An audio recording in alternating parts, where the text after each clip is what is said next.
Egypt's presidential elections, which will take place on the 10th of December to 12th of December, will most likely see the 69-year-old incumbent Abdel Fattah el-Sissi winning a third term, which would be a first for the country of 113 million people. Up until 2019, the constitution only allowed 2 presidential terms, and el-Sissi was elected with no opposition to speak of, with around 97% of the votes in 2014 and 2018. He then pushed for constitutional amendments that legitimize Egyptian presidents to stay for a third term and extend the terms from 4 to 6 years.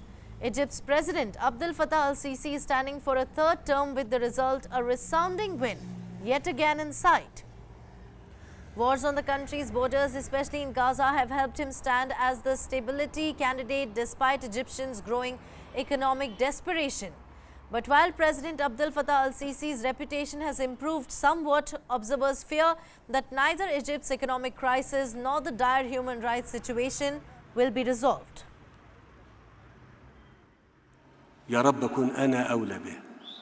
Egypt's President Abdel Fattah el-Sissi is poised to win 6 more years in power, a result that isn't in doubt.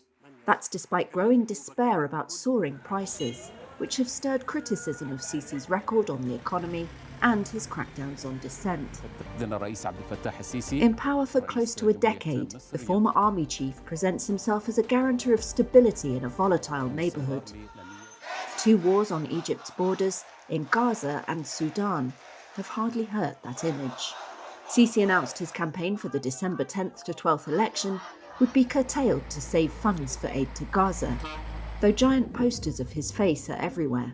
If only he'd been content with the 10 years, says Mohammed Anwar Sadat, a moderate opposition figure and former member of parliament.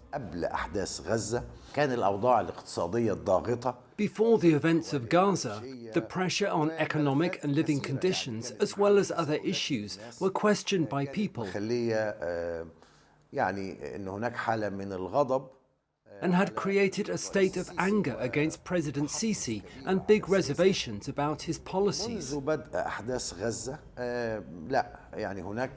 Since the beginning of the events in Gaza, there has been a state of calm and tranquility in the minds of many, who started to feel it was better if the current president continues.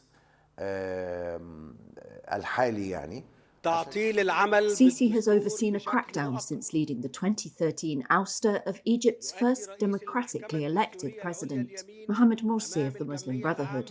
Sisi and the military establishment are tight, while the Brotherhood has been driven underground or abroad.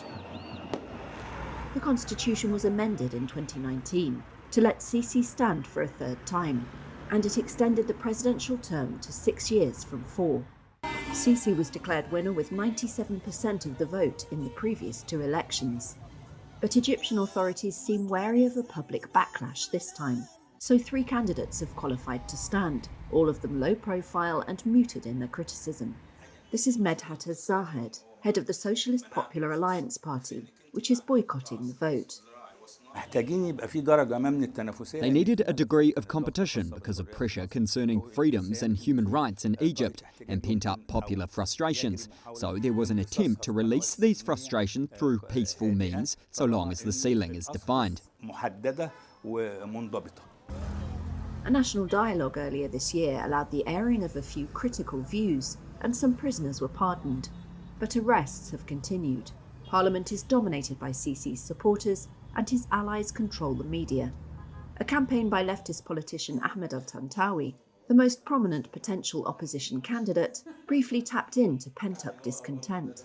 But he dropped out of the race, citing pressure from pro-government forces. He's now facing a judicial case on allegations of using illicit means to collect endorsements. Sisi's campaign office did not respond to requests for comment. The current president can get at most 1% of the votes out of real support, and I expect he can get 10% of votes using the same ways he used to gather endorsements. But as for the sweeping majority of the Egyptian people, they were waiting for a serious candidate. Fears about the economy have not gone away. The state has crowded out the private sector. Egypt's debts have ballooned after a spending spree on mega projects like a new capital east of Cairo. And prices have rocketed for ordinary Egyptians, like Ahmed Khudair, who had this message for Sisi. We ask him to lower the prices a bit for people to afford them, because families have 5 or 6 members, so lowering the prices would help people and help them live. I call on people before anything, before focusing on prices, to go vote for the President of the nation, because this way he will help people. He's already helping people.